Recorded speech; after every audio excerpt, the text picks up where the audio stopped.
Buenas tardes. Vamos a dar inicio al tema de hoy, que es el cáncer de tiroides.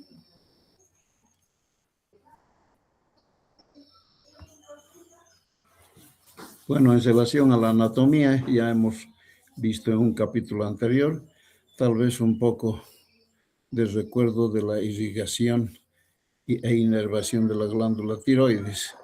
Cuanto a la irrigación, sabemos que las arterias están dadas por la arteria tiroidea superior, que es un ramo de la carótida externa. Se va a dirigir hacia el vértice de la glándula tiroides y de allá se va a dividir en tres ramas. Uno anterior que va por el surco supraísmico, otro posterior entre la tráquea y la glándula y otra externa que va a todo el lóbulo. Tenemos luego la arteria tiroide inferior, llamada la subclavia, que se va a dirigir también a la glándula, dividiéndose entre dos ramos. Su característica es que por medio de estas dos ramas va a pasar el nervio recurrente laríngeo, como ya habíamos visto. También tenemos las venas superior, media e inferior. Estas van a drenar a la vena yugular interna, pero antes los ramos venosos van a nacer del parénquima tiroideo y luego van a conformar un plexo y de ella se van a dirigir, como dijimos, a la yugular interna. En relación a los nervios,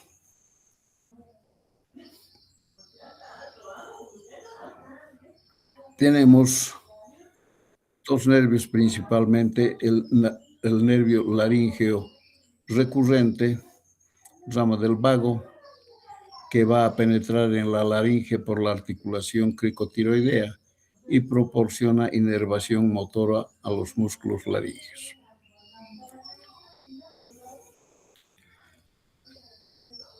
Este se va a dirigir entonces, como habíamos dicho, entre los ramos de la arteria tiroidea inferior, y hemos visto también que la parte donde está más próxima a la arteria tiroidea inferior es en la parte posterior, en la unión del tercio medio e inferior del lóbulo de la glándula tiroides.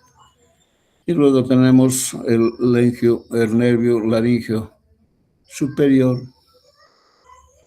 en su ramo externo, que va a pasar muy cerca de donde se realiza la ligadura y sección de la arteria tiroidea superior durante la tiroidectomía. Ya sabemos que la lesión del nervio laríngeo superior va a producir una voz ronca, en cambio del nervio laríngeo recurrente va a producir mayores problemas con dificultad para la respiración. Y si es que hay compromiso bilateral, podemos llegar inclusive a mantener con una intubación endotraqueal o realizar una traqueostomía. En cuanto a los linfáticos, habíamos visto que estos van a drenar a todos los linfáticos peritiroideos distribuidos en 7 grupos. Los submentonianos A y B, luego el grupo que están a través de los vasos yugulocarotídeos, son el grupo D, 2 o superior, 3 medio y 4 inferior. El grupo 5 se encuentra en el triángulo posterior de la glándula o del cuello. El 6 se encuentra en la parte media cervical y el 7 en la parte medial e inferior. Entonces son todos estos ganglios que recogen la linfa de la glándula tiroides.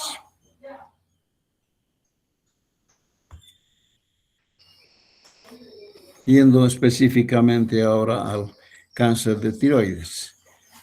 Este cáncer de tiroides representa el 1% de todas las neoplasias, el 90% de los cánceres endocrinos y el 0,2% de las muertes por cáncer. Va a predominar en el sexo femenino. En el hombre la posibilidad de que un nódulo sea maligno es 3 veces mayor que en la mujer.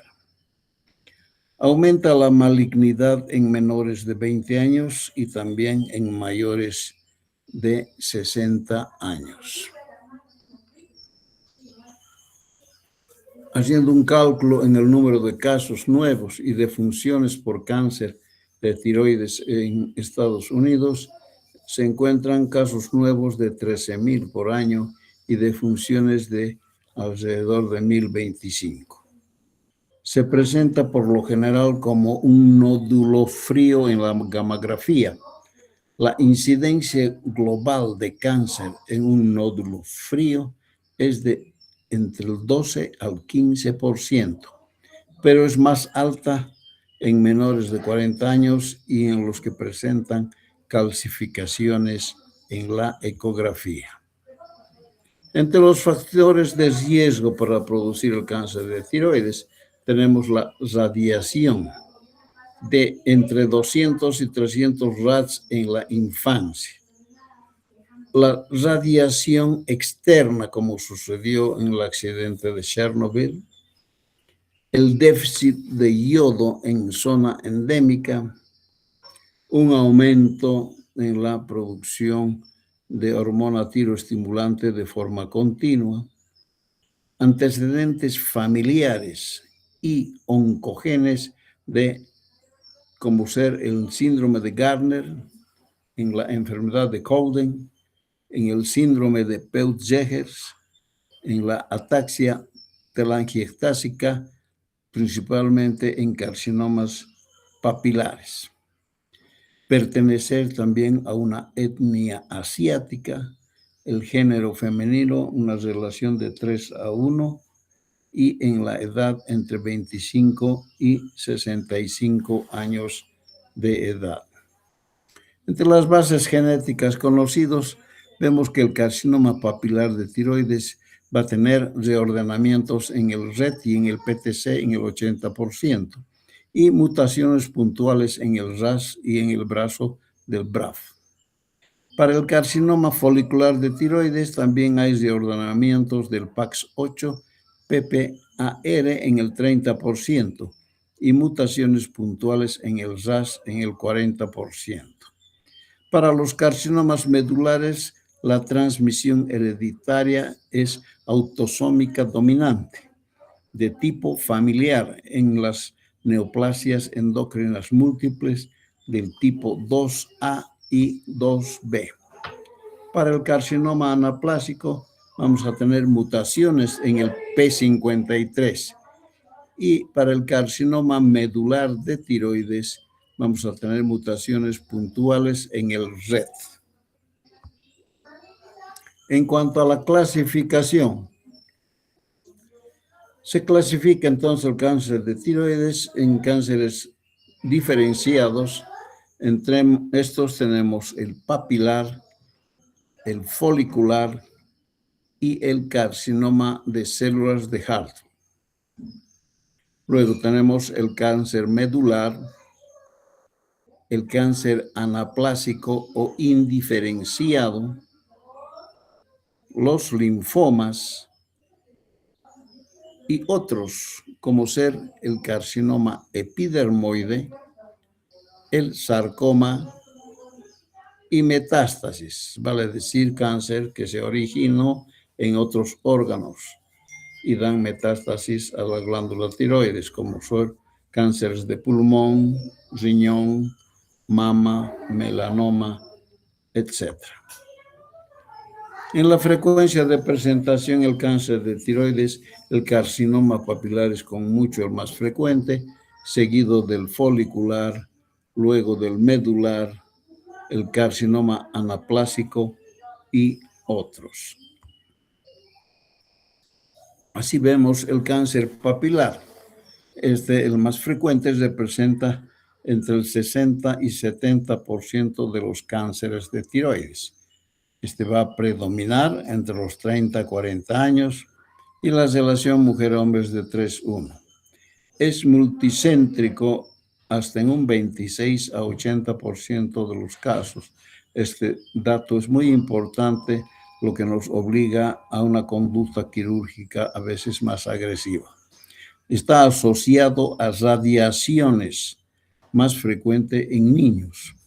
La mortalidad está entre el 3 al 7% y va a aumentar en mujeres mayores de 50 años y en hombres mayores de 40. Es el de menor agresividad y mortalidad. En cuanto a la anatomía patológica, se encuentran papilas con eje conjuntivo vascular y los cuerpos de psamoma. Entre las formas de presentación tenemos como nódulos solitarios en el 85%, nódulos menores de 2 centímetros en el 75% y en extensión a estructuras vecinas entre un 5 y 15%. Este cáncer papilar, entonces, en su forma de diseminación, vamos a presentar principalmente una diseminación linfática a cervicales, hasta un 35%, de preferencia a la cadena recurrencial y luego a la cadena yugular. También puede haber una diseminación hemática por sangre que es rara y en caso de haberlo va a ir a pulmón, a cerebro y a hígado hasta en un 1%. La extensión local ya es rara.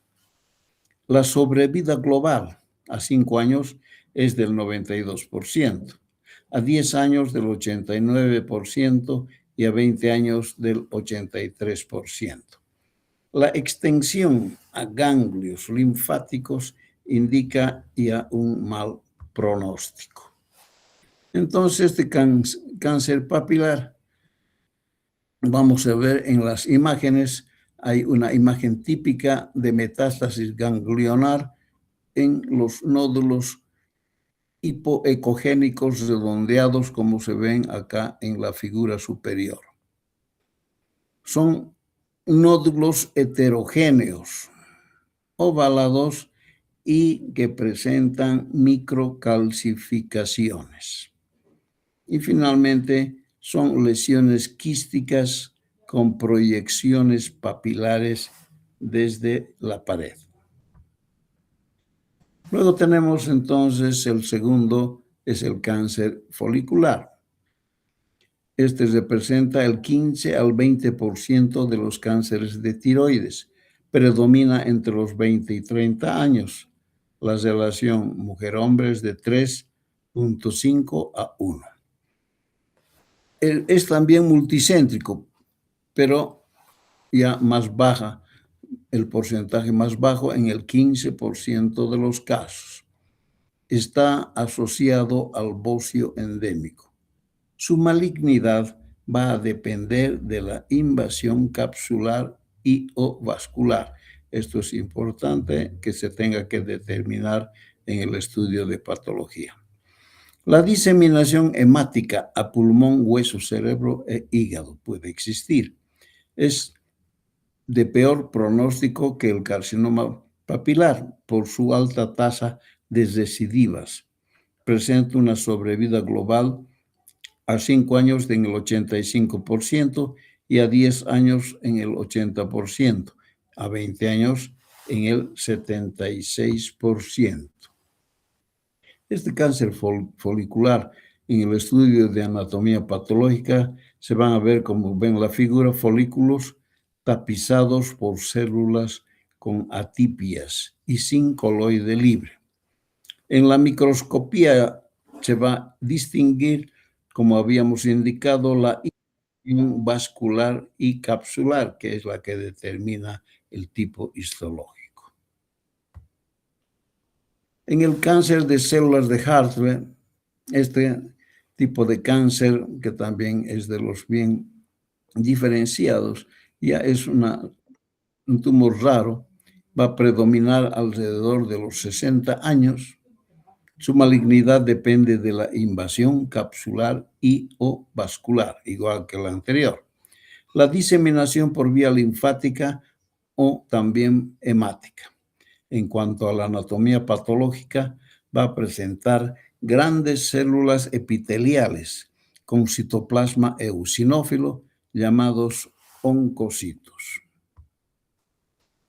En cuanto a la clínica de estos cánceres bien diferenciados, vamos a tener la presencia, como se ve en la figura, de un bocio nodular que es de tipo eutiroideo, de crecimiento lento, de consistencia dura. Generalmente estas lesiones son asintomáticas, rara vez producen disfonía, adenopatías, satélites, disfagia y cuadros de obstrucción respiratoria. En cuanto a la sospecha de lesión maligna en el nódulo tiroideo, solo 5 al 10% serán malignos de los nódulos tiroideos que se descubren. Menos de 2 centímetros llega a un 3% de malignidad. Si es más de 2 centímetros, llega al 16% de posibilidad de malignidad. Y si es de más de 4 centímetros, la posibilidad es de más del 30%. Todos estos nódulos mayores a 1 centímetro, palpables o no, deben ser estudiados. En cuanto a las manifestaciones clínicas, tenemos criterios de malignidad, como ser la disfagia, el dolor, la disnea y la disfonía. Para hablar de cada uno de ellos, entonces tenemos que la disfagia está entre el 27 a 3% como criterio de malignidad, el dolor en el 21.7%, la disnea en un 7.7% y la disfonía de un 0,7 a 7%. Se debe considerar el caso de que muchas veces nos encontramos con una adenopatía y no palpamos nada.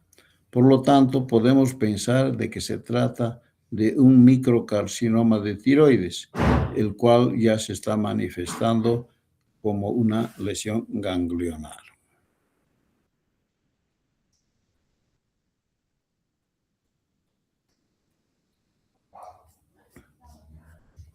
En cuanto al cáncer medular,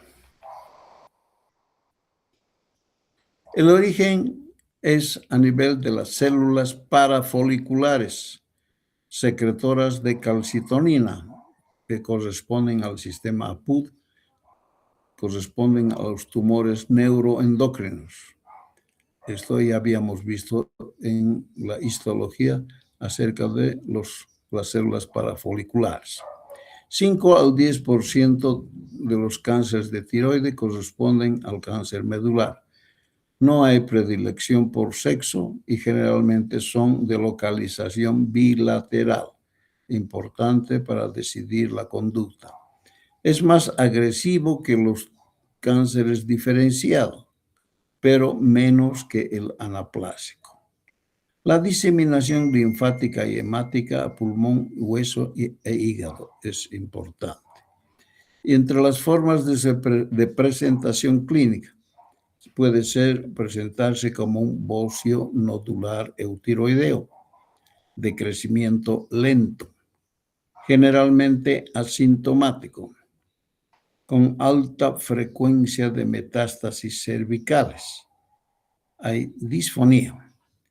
Puede haber diarrea acuosa en el 30% de los casos y un rash cutáneo del 10%. También pueden producir síndrome de Cushing por una producción de adrenocorticotropina ectópica. Este dato ya es bastante raro. La clasificación de este cáncer medular puede ser de 2 tipos. Uno, esporádico, que es hasta en un 80%, y presentan en la cuarta década de la vida. Y es de tipo familiar hasta un 20% y se presenta en la segunda y tercera décadas de la vida. Y también están asociados al síndrome de neoplasia endocrina múltiple de tipo O2A o 2B. En caso de ser una neoplasia endocrina del tipo 2A, van a consistir en un cáncer medular, en un feocromocitoma y también de un adenoma paratiroideo. Si están asociados al síndrome de neoplasia endocrina de tipo 2B, presentan un cáncer medular, el feocromocitoma y los neuromas cutáneos múltiples, además de presentar el ámito marfanoide. Luego pasamos al cáncer anaplásico. Se presentan entre el 10 al 15% de los cánceres de tiroides. La relación mujer-hombre es de 1.5 a 1. Predomina alrededor de los 70 años. La sobrevida media es de 6 meses. Puede haber invasión precoz de tejidos vecinos y metástasis ganglionares. La diseminación por vía hemática a pulmón, hueso y cerebro también es un poco más frecuente.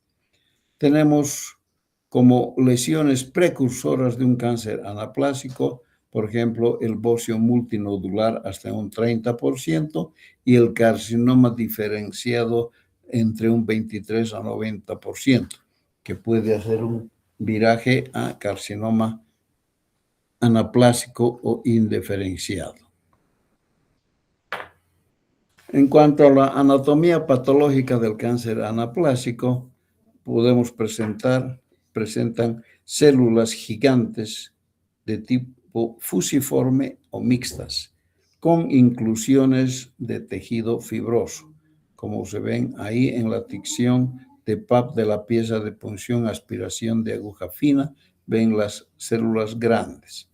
Y en la biopsia a cielo abierto, las células que se ven ya son más pequeñas.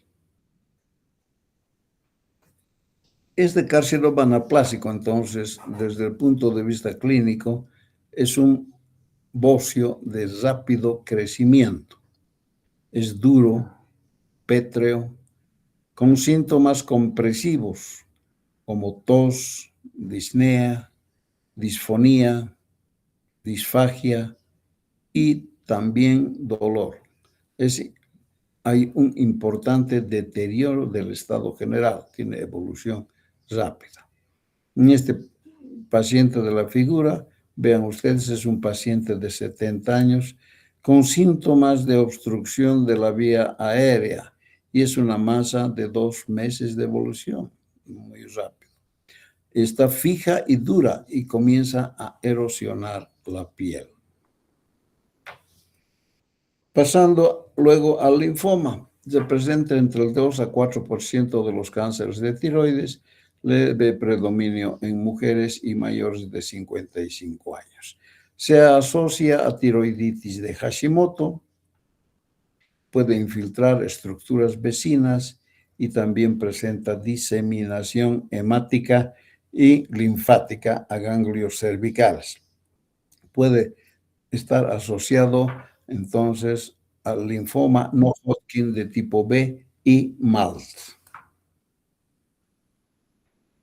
En la anatomía patológica se ve al linfoma con linfocitos de células de núcleos grandes y citoplasma escaso, como se ve en la figura, como tienen en la punción por la visión del PAP y en la biopsia a cielo abierto. Como ven la figura, esta es una señora de 81 años con un agrandamiento tiroideo reciente. Se dice que había tenido un bocio desde los 40 años y recibido tratamiento hormonal para inhibir el crecimiento glandular. 4 meses antes desarrolló un agrandamiento indoloro y progresivo presentando disfagia. En la clínica entonces podemos tener un agrandamiento rápido y difuso de toda la glándula, adenopatía cervical hasta en un 50% de los casos y síntomas compresivos como disfonía e hipotiroidismo en el 30% de los casos, además de un síndrome de vena cava superior en el 15% de los casos, porque a eso denota un crecimiento rápido de la masa. El diagnóstico, entonces. Vamos a tener elementos de alta sospecha clínica de malignidad cuando hay una historia familiar de cáncer medular o de neoplasia endocrina múltiple. Cuando tiene un crecimiento rápido, cuando está fijo a estructuras adyacentes, cuando está asociado a adenopatías y cuando hay parálisis de las cuerdas. Pensamos en una moderada sospecha clínica de malignidad cuando la edad es menos de 20 años o más de 70 años y hasta en un 50% malignos. Y cuando es de sexo masculino, cuando el tamaño es de más de 4 centímetros y asociado a sintomatología. Una historia de exposición a radiaciones es importante, como ya habíamos manifestado. Continuando con los medios de diagnóstico, el examen físico es importante. Se va a evaluar la movilidad, adenopatía asociada, la consistencia del nódulo, las parálisis de las cuerdas vocales y el tamaño de la lesión. En el laboratorio, el dosaje de T3, T4 es importante, al igual que la hormona tiroestimulante, la tiroglobulina, la calcitonina, los anticuerpos antitiroglobulina. No se puede distinguir con estos elementos la benignidad o malignidad del cuadro. En la punción aspiración con aguja fina, esta nos va a informar sobre la citología del nódulo. Este método es sencillo, es económico, seguro y casi no presenta complicaciones. Con una sensibilidad del 65 al 95% y una especificidad entre el 70 al 100%. Y tiene limitaciones como ser el cáncer de folicular. Continuando con los medios de diagnóstico, hablamos de la punción aspiración con aguja fina, cuyas complicaciones puede haber una siembra en el trayecto de la aguja entre 0.14%. Puede haber un hematoma por un sangrado que ha habido en la punción, o puede ser que haya pasado la glándula tiroides y llegue a ser una punción en la tráquea. Y también puede complicarse con infecciones. Las contraindicaciones son las diatesis hemorrágicas. Diagnóstico por la ecografía. Esta nos va a definir la morfología de los nódulos únicos o múltiples mayores de 2 milímetros. Distingue áreas sólidas de quísticas. Va a ser útil para guiar la punción aspiración con aguja fina, aumentando su sensibilidad a más del 98%. Esta no determina malignidad ni benignidad. Junto con el dosaje de calcitonina, es útil para el screening de cáncer medular en grupos de riesgo. La desventaja es que es un operador dependiente. Siguiendo con este método diagnóstico de ecografía, va a tener características sonográficas de malignidad, donde en el nódulo y en el ganglio. En el nódulo de la tiroides va a haber una sensibilidad del 18.2% y una especificidad del 88%. El nódulo puede ser sólido, hipoecogénico, presentar microcalcificaciones y además tener una hipervascularidad. En cuanto al ganglio, puede haber una sensibilidad del 52 al 77% y una especificidad del 93 al 95%. Tamaño y posición del hilio tienen que ser redondos. El TIRADS, bueno, ya habíamos hablado en la clase anterior. El valor predictivo positivo de los estadios de clasificación de TIRADS, vamos a ver que en la categoría del T2 y T3 es del 0%, en el T4A es del 9.5%, en el T4B sube al 48% la posibilidad de malignidad, en T4C 85%, y en el T5 ya llega al 100%. Continuando con los medios de diagnóstico, tenemos la cintilografía, que va a definir células funcionantes de las no funcionantes. Distingue los nódulos en calientes, fríos y tibios. Se usa el tecnesio 99 o el yodo 131. No va a diferenciar entre malignidad de benignidad, es un método más de diagnóstico. Tenemos luego la tomografía axial computarizada, la resonancia nuclear magnética, que es de utilidad limitada y va a evaluar las adenopatías satélites, cervicales y mediastínicas superiores a la invasión de estructuras vecinas. Va a ser útil para la estadificación. La radiografía de tórax también para evaluar el bocio endotorácico y la desviación traqueal.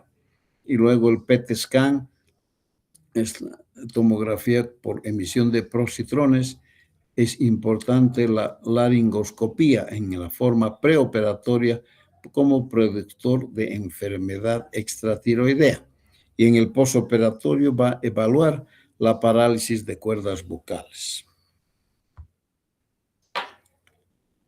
Ahora vamos a ver la punción aspiración con aguja fina en este algoritmo. Si el diagnóstico por la PAP es maligna o positiva para cáncer, ese paciente va a ir a cirugía. Si es benigna o negativa, esta lesión puede ser quística o sólida. Si es quística y hay recurrencia del cuadro, puede ir también a cirugía. Y si no, va a ir a observación.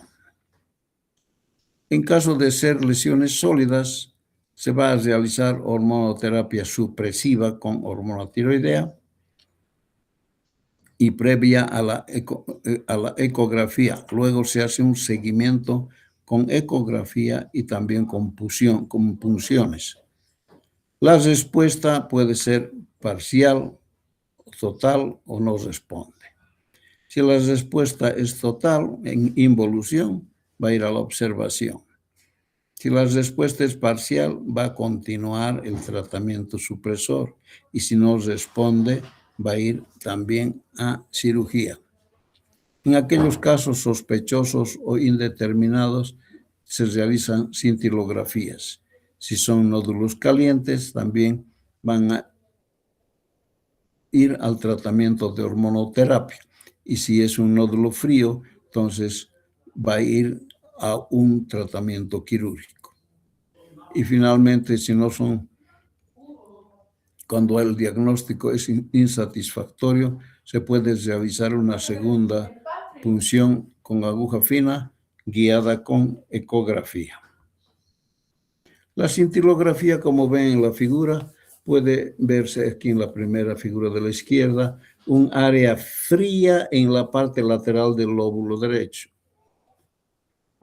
O también puede haber áreas funcionantes y no funcionantes de un pequeño bocio multinodular en la figura del centro. Y en la de la derecha, vean ustedes en la parte inferior, es un nódulo frío que no capta en el lóbulo derecho inferior. Ya en la tomografía Aquí se puede observar una lesión con invasión traqueal por un cáncer recurrente. O en la radiografía de tórax se puede ver un bocio subesternal con la tráquea desviada a la izquierda. Y en la estratificación, cuando hablamos del tumor, puede ser un tumor TX que no se obtienen requisitos para clasificarlo, o T0 que no hay evidencia de tumor primario. Un tumor T1 que es de menos o igual que 1 centímetro de diámetro. T2, tumor de igual o más de 1 centímetro, pero menos de 4 centímetros. Y el T3, una lesión mayor a 4 centímetros. Y finalmente la T4 con un tumor de cualquier tamaño, pero que ya se extiende más allá de la cápsula tiroidea. En cuanto al ganglio, NX no se obtienen mínimos requerimientos, N0 no hay evidencia de ganglios y N1 presencia de ganglios metastásicos que pueden ser N1A del mismo lado de la lesión o N1B bilaterales, contralaterales o cervicales o del mediastino. Y finalmente el factor M de metástasis, MX no hay mínimos requerimientos, M0 no hay metástasis a distancia y M1 presencia de metástasis a distancia. Entonces, hablando de los estadios, para el cáncer papilar folicular tenemos estadios de 1 al 4 en pacientes con edad menor a 45 años y mayor a 45 años. En el estadio 1, entonces, participa cualquier tamaño de tumor, cualquier presencia de nódulo y de metástasis. En menores de 45 años, eso sería en estadio 1. Y en mayores de 45 años, el T1 con N0 y M0 puede representar el estadio 1. Ya para el estadio 2, en menores de 45 años puede ser cualquier tamaño de tumor, cualquier nódulo, pero con metástasis presentes. Y en mayores de 45 años, tumor T2 o T3, N0, M0. El estadio 3, en mayores de 45 años presentan tumores grandes, T4, N0 y M0. Cualquier tumor y con ganglio positivo.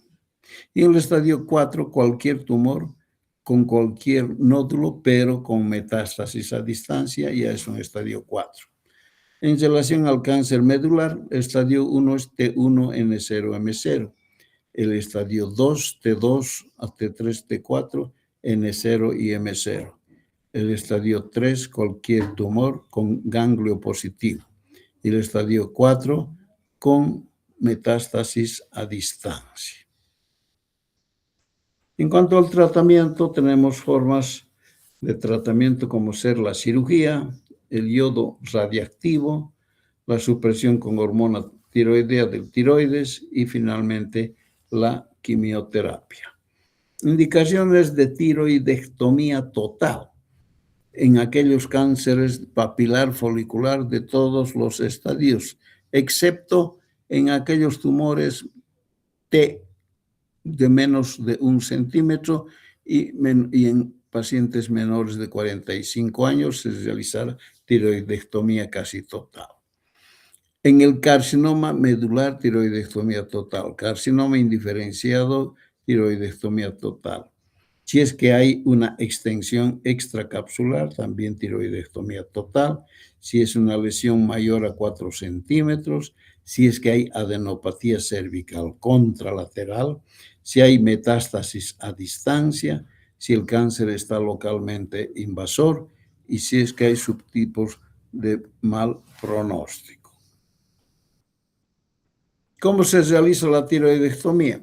Como vemos en la figura, primero se coloca al paciente en posición con el cuello en hiperextensión y se va a hacer, como ven en la figura, una demarcación del sitio que se va a incidir, generalmente a 2 centímetros por encima del esternón. se incide la piel hasta el músculo cutáneo. Luego se va levantando el colgajo superior por debajo del músculo cutáneo hasta llegar al cartílago tiroides. Y luego el inferior, el colgajo inferior hasta llegar al esternón. Como ven en la figura, vamos a tener músculos externocleidomastoideos a los lados y el otro músculo externo-ioideo en la parte central. Y ahí vamos a ver el rafe medio por donde se va a realizar el ingreso. Ahí tienen la figura, se abre el rafe medio y ya se va a tener, ahí está la hoja de la aponeurosis cervical profunda o la cápsula falsa. Ahí se tiene ya la glándula tiroides, entonces se ingresa a la misma. Luego se va a realizar junto con una gasa, se lleva el cirujano el cuerpo de la glándula tiroides hacia abajo y hacia el centro. Eso para descubrir el pedículo superior de la arteria tiroidea superior. Entonces, aquí tienen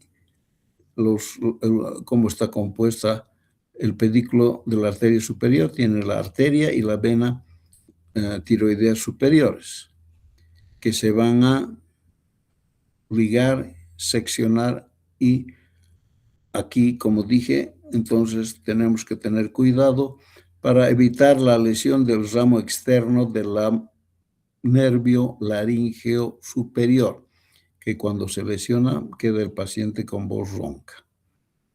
Eso hay que tener cuidado. Luego se lleva hacia abajo el lóbulo, en este caso estamos retirando primero el lóbulo derecho de la tiroides y se va a descubrir, como ven ustedes en las figuras inferiores, a la glándula paratiroides, ¿no? Que hay que tener mucho cuidado para no lesionarlo. Y luego se va a ir a descubrir la arteria tiroidea inferior, como ven en la figura. El nervio recurrente laríngeo está pasando por medio de su división y eso es lo que tenemos que tener cuidado. Entonces se va a seccionar y luego con eso ya llegamos a desprender todo el cuerpo del lóbulo derecho de la tiroides, llegamos al istmo y seccionamos a ese nivel. Con eso hemos conseguido ya haber retirado la mitad de la glándula, o sea, una hemitirotomía. Y luego realizamos el lado izquierdo de la misma manera, evitando lesionar el recurrente laríngeo, la paratiroides y el ramo externo del laríngeo superior. Y de esa manera vamos a tener éxito. Luego cerramos de la misma manera el músculo externo-tiroideo, suturamos en la línea media y luego antes de eso tenemos que haber dejado un sistema de drenaje de aspiración continua para evitar complicaciones. Y de esa manera se cubre con gases y apósitos y concluye la cirugía. ¿Cuáles serían las complicaciones postquirúrgicas específicas? Primero tenemos la hemorragia. Puede producirse hematomas sofocantes. En ese caso se debe realizar el drenaje y una hemostasia y además aplicar corticoides para disminuir el edema laríngeo. Si es que hay lesión nerviosa del laringio inferior o superior, ramo interno o ramo externo. ¿No es cierto? Ya hemos dicho entonces que hay que tener mucho cuidado, principalmente por el laringio inferior. Hay que tener cuidado con la glándula paratiroides para no producir hipoparatiroidismo, que puede ocurrir por lesión directa o también por isquemia, en cuyo caso el tratamiento es la administración de gluconato de calcio o de calcio más vitamina D. Pero también otra complicación es la crisis tirotóxica cuando estamos operando una enfermedad de Graves en esos pacientes que no están preparados para la cirugía, y ya sabemos que el tratamiento es beta bloqueantes, propanolol, corticoides, hidratación, además de yoduro potásico y oxígeno. En relación a los grupos ganglionares, se deben explorar los ganglios recurrenciales paratraqueales mediastínicos superiores desde el cuello. No se va a justificar un vaciamiento profiláctico. Solo se hace vaciamiento cuando hay adenopatías positivas y se hace una disección cervical radical modificada. Se realiza una extirpación de todos los ganglios cervicales, yugulares y laterales, preservando el nervio espinal accesorio, la vena yugular interna y el músculo esternocleidomastoideo, a menos que estas estructuras estén invadidas. La disección cervical radical modificada se realiza entonces en carcinoma papilar folicular con ganglios positivos, en carcinoma de células de Hartle con ganglios positivos, en el carcinoma medular en todos los estadios y en el carcinoma indiferenciado sin metástasis a distancia. Y habíamos visto en relación a los ganglios los grupos del 1 al 7. Y luego la disección cervical radical, que se realiza en situaciones muy especiales.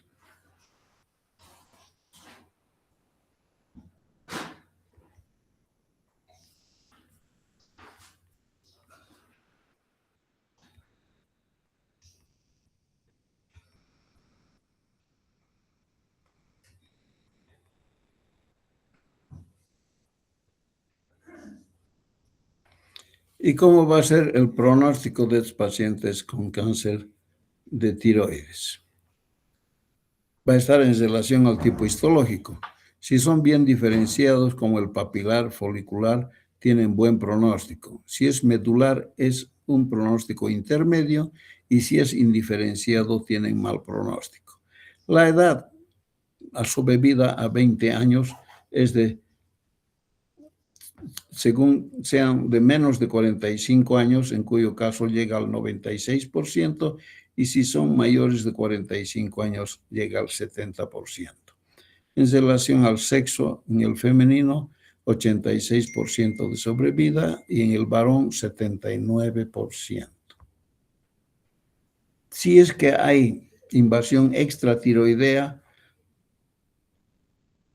es un dato importante. Si no hay invasión, 88% de sobrevida. Y si es que hay invasión, disminuye ya a un 34%. En relación al tamaño, lesión de menos de 4 centímetros, 91% de sobrevida. Si es de más de 4 centímetros, disminuye a 57% de sobrevida. Y en relación a las metástasis, si hay metástasis, entonces 43% de sobrevida. Si no hay metástasis, llega a un 86% de sobrevida.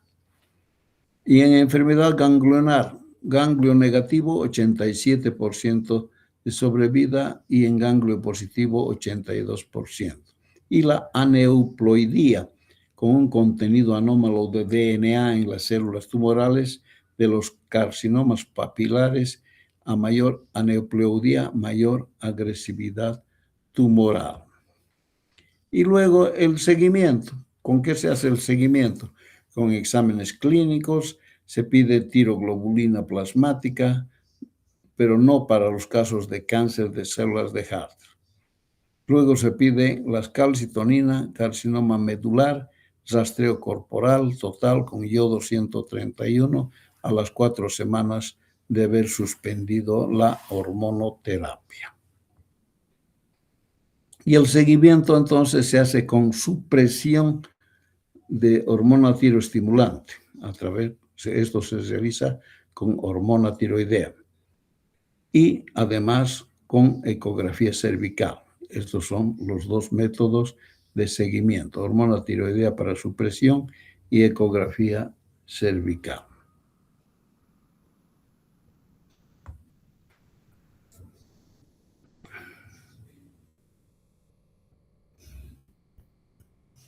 Con eso hemos